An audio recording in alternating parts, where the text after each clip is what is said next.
This breathtaking adventure, inspired by French writer Jules Verne's book, begins with our main protagonist, Trevor Anderson, a volcanologist and professor.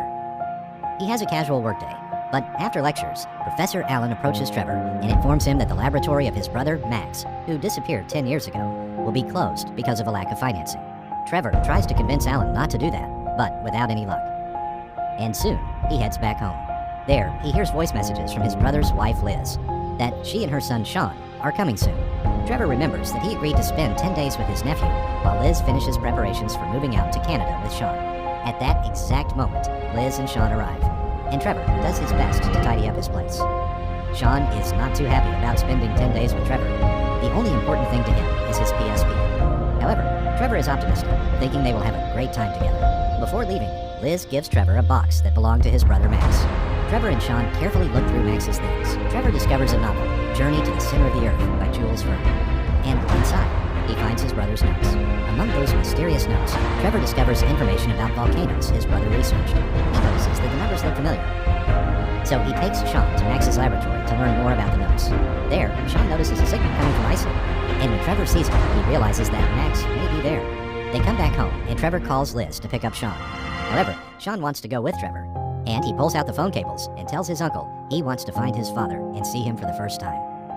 Trevor decides to take him along, and in a plane, he explains the plot of Journey to the Center of the Earth to Sean, and there is a possibility that Max found a lava tube that leads to the center of the Earth. Trevor and Sean then investigate Max's notes and find the name of an Icelandic volcanologist who was probably in contact with Max. After landing, they locate the Volcanologist's Institute, or, more accurately, his house. There, the volcanologist's daughter, Hannah, a mountain guide, tells him that her father died and that his institute doesn't exist anymore. She invites Trevor and Sean in, and they explain why they came to Iceland. Hannah, upon seeing Max's notes, tells them that her father believed that Jules Verne's books were actual facts, just like Max believed. She offers to help them climb a mountain to find an instrument that has suddenly started sending data again. After some time, they find it, but a storm appears out of nowhere. Hannah and Sean take refuge in a nearby cave, while Trevor tries to take the instrument out of the ground. He pulls it out, but a lightning bolt suddenly hits the ground. Hannah tells him to throw the instrument because it attracts lightning, and Trevor quickly throws it away before jumping into the cave. The cave entrance collapses, trapping them, so they have no alternative but to go deeper into the cave. After finding a big hole, the group decides to descend through it. Trevor slips, and he starts falling. However, he doesn't fall because the group is connected by ropes. Hannah tells him he will pull her and Sean with him if he doesn't cut his rope. Trevor tells her to wait, but Hannah cuts the rope anyway, and Trevor falls to the ground. To his luck, he was just a few centimeters above it. The group then continues their journey and finds an abandoned mine. Hannah tells them that there was an accident in this mine where 80 people died, and the mine got shut down. They find mine carts and decide to use them to quickly travel through the mine.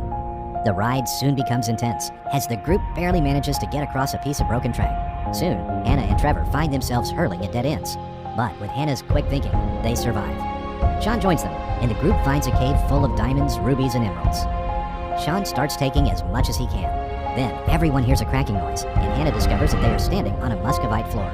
And muscovite is a thin mineral that easily breaks, so Trevor tells everyone to slowly leave the room. A diamond falls out of Sean's backpack and breaks the floor. The group falls into the water, and after a short break, they continue their way and find a flock of glowing birds. Trevor explains to the others that those birds went extinct 150 million years ago. They follow the birds and end up in the center of the Earth, a world within a world with its own ecosystem and a sun, which is made up of various gases. The group continues their journey, now through beautiful landscapes that are all described in Verne's book. Suddenly, they find a shallow tree. Trevor and Sean decide to investigate it, while Hannah goes to examine the surrounding area. The uncle and nephew discover Max's journal and a bunch of his notes, which means that he managed to get to the center of the Earth and then lived in this tree. They assume that Max is alive, but that thought soon fades as Hannah informs them that she found Max's remains. The group buries him on a beach, and Trevor reads Max's journal to Sean, revealing to him that his father regretted his journeys and that he wanted to spend more time with him. They return to the treehouse and start researching Max's notes. Soon, they discover that the temperature will start rising, and they need to escape by crossing the ocean and reaching a lava tube, where a geyser will eject them onto the surface through a volcano. Trevor then calculates how much time they have and realizes that they only have 48 hours until the temperature increases to the point it will kill them. The group quickly builds a raft, and Trevor gives Sean Max's compass while explaining that they must go north to reach the volcano entrance. Soon, they set sail. Hannah notices a storm in the distance and notifies Trevor, who tells them they must go through it because they do not have time. The storm surrounds them, and suddenly, a school of fish attacks them. The group fights back as much as they can. Then, a pack of elasmosauruses appear, and they begin eating the fish. That saves the group, but the raft's sail breaks. So Sean tries to grab it, but the wind is too strong, and it takes him away. After some time, Sean wakes up on shore, and a glowing bird appears and starts guiding him. Trevor and Hannah are somewhere else on shore. Both of them think Sean will head in the right direction, so they will find him sooner or later if they continue their way. Soon, they stop for a break, but it's interrupted by giant carnivorous plants. While slaying them, Trevor notices that one plant is suffocating Hannah, so he rips it from the ground and saves her.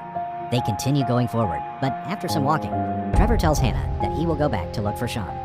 The two of them part ways, and desperate, Trevor leaves to find his nephew. Sean comes across a magnetic field and sees that he must cross floating rocks to get to the other side. Carefully, he starts jumping from one to another, and as he jumps on the last stone, it turns upside down.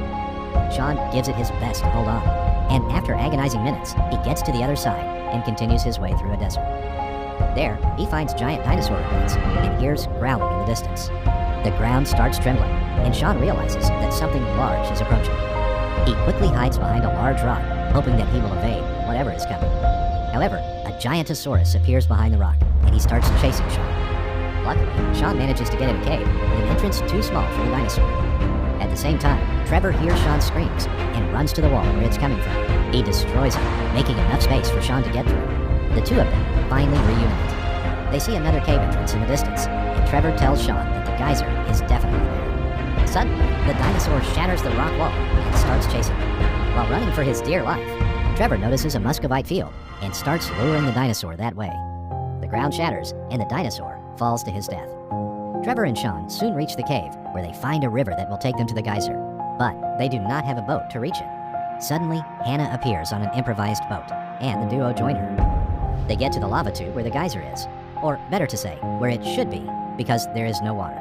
Hannah notices that the walls are wet. Trevor inspects them and discovers that they are rich with magnesium. He gets the idea to ignite the magnesium with a flare, so the wall explodes and releases water from the other side. He fails 2 times, but the 3rd time, he manages to ignite the magnesium and destroy the wall. The water comes into contact with lava, creating a geyser that shoots the group out of the volcano. Their skull boat slides through a vineyard, destroying everything in its path before stopping in front of a house. The group gets out of the boat, and Trevor finds out that the volcano is Mount Vesuvius. Suddenly, a farmer shows up, devastated that his vineyard is destroyed.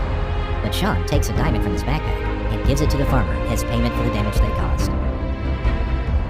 A few days later, Trevor returns to his workplace and informs Alan that he has quit and opened a new institute. Alan doesn't believe him, saying that Trevor doesn't have the money for that. But Trevor tells him that he found a little fortune while he was off, referring to all the diamonds that Sean had taken. On the final day of his visit, Sean parts ways with Trevor and Hannah in front of their new home, which was also purchased with some of the diamonds Sean took from the cave. Trevor hands Sean a book titled Atlantis, suggesting they could hang out during Christmas break. Sean then puts the book in his backpack, and then the glowing bird that guided him gets out of the backpack. It starts flying around while Sean calls it to come back. The movie ends there. If you enjoyed this movie recap, make sure to hit the like button. And if you want to see more of these, subscribe to the channel and check out our other videos.